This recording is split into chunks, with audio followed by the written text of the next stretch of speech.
বিসমিল্লাহির রহমানির রহিম। আসসালামু আলাইকুম প্রিয় শিক্ষার্থী, welcome to Moshiya English for hard grammar. প্রিয় শিক্ষার্থী, তোমরা ইতিপূর্বে জেনেছ যে এই চ্যানেলটি হচ্ছে তাদের জন্য যারা হার্ড গ্রামার জানতে চায়, অর্থাৎ অ্যাডভান্সড স্টুডেন্টদের জন্য। প্রিয় শিক্ষার্থী, তোমরা অনেক সময় দেখা যায় একটা সমস্যা পড়ে আছো, এই সমস্যাটা সমাধান করতে পারছো। মনে করো তুমি কাউকে বলতে যাচ্ছ যে প্রেজেন্ট পারফেক্ট টেন্স আর পাস্ট ইনডিফিনিট টেন্সের মধ্যে পার্থক্যটা কী। আসলে তো present indefinite tense, present perfect tense এবং পাস্ট ইনডিফিনিট টেন্সের মধ্যে পার্থক্য কিন্তু অনেক কঠিন একটা বিষয়। এটা তুমি অনেক চেষ্টা করতেছো জানার জন্য, কিন্তু এটা তুমি কোনো সমাধান পাচ্ছ না। কারো কাছে গেলে তোমাকে তাড়িয়ে দিচ্ছেন, বলছেন না এটা সঠিকভাবে। অনেক সময় তার মধ্যেও একটু সন্দেহ আছে যে উনিও ক্লিয়ার না, এই কারণে তোমাকে হয়তো বলছেন না।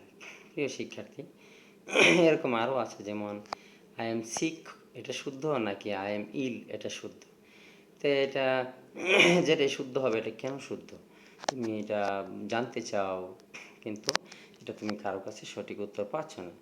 যেমন এসএসসি লিখতে গেলে আর এইচএসসি লিখতে গেলে অনেক সময় এইচএসসি সরাসরি এইচএসসি অক্ষরগুলো, আবার কখনো কখনো H dot S dot C dot এরকম। তাহলে এ ডট দিলে কি হয় শুদ্ধ, নাকি ডট বাদ দিলে হয় শুদ্ধ, বা ডট দেবই বা কেন বা বাদ দেবই বা কেন, এগুলো তুমি জানতে চাও। এরপর অনেক ওয়ার্ড আছে, যেমন একটা শব্দ এরিয়েল নাকি অ্যান্টিনা, এটা কোনটা সঠিক, তাই না? আবার বানানের মধ্যে মনে করো রিয়েলাইজ, REALISE হবে নাকি REALIZE হবে, কোনটা সঠিক? এটা তুমি কোথাও কারো কাছে জানার চেষ্টা করতেছো, কিন্তু উনি তোমাকে বলে দিচ্ছেন না, তুমি খুব চেষ্টা করতেছো, এটা হচ্ছে না। আবার শোনা যায় ডোন্ট টেক অফেন্স হবে নাকি ডোন্ট মাইন্ড হবে, কোনটা সঠিক? যদি ডোন্ট টেক অফেন্স সঠিক হয়, কেন এটা সঠিক, কারণ কি, এইগুলো তোমার জানার অনেক ইচ্ছে। তুমি কারো কাছ থেকে সঠিক উত্তর পাচ্ছ না মনের মতো, যার ফলে তুমি তোমার পড়াশোনার প্রতি আগ্রহ হারিয়ে ফেলেছ। এরকমটা অনেক সময় হতে পারে এবং হয়ও অনেকের ক্ষেত্রে। তাদের জন্যই আমি মূলত এই চ্যানেলটা তৈরি করেছি, যারা কঠিন কঠিন গ্রামারের মুখোমুখি হয়ে আটকে আছো এবং সমাধান করতে পারছো না। ইনশাল্লাহ আমি তোমাদেরকে এই সমস্যাগুলো সমাধান করে দেওয়ার জন্য প্রাণপণে চেষ্টা করব এবং আশা করি তোমরা এই উত্তরে সন্তুষ্ট হবে। প্রিয় শিক্ষার্থী, তোমরা যদি প্রথম থেকেই এই চ্যানেলটি মনোযোগ দিয়ে ধৈর্য সহকারে ভিডিওটা দেখো, তাহলে তোমরা অবশ্যই এই সমস্যাগুলো সমাধান করতে পারবে।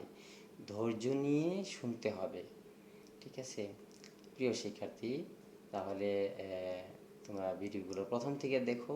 অনেক অনেক সমস্যা, নানান আইটেমের, একদম গ্রামারে যত আইটেম আছে সকল আইটেমের মধ্যেই এরকম জটিল কিছু আছে, হার্ড গ্রামার। এগুলো সত্যি তোমাদের জানা দরকার, বড় বড় কম্পিটিশনের পরীক্ষার মধ্যে এগুলো আসবে। এগুলো জানলে তুমি ওই প্রতিযোগিতার মধ্যে তুমি জয়ী হবে, খুব সহজেই অনেক মার্কস পাবে। ঠিক আছে, ইনশাল্লাহ এগুলো সব সমাধান করব। তুমি নিয়মিত দেখতে থাকো চ্যানেলটি। ঠিক আছে, আল্লাহ হাফেজ।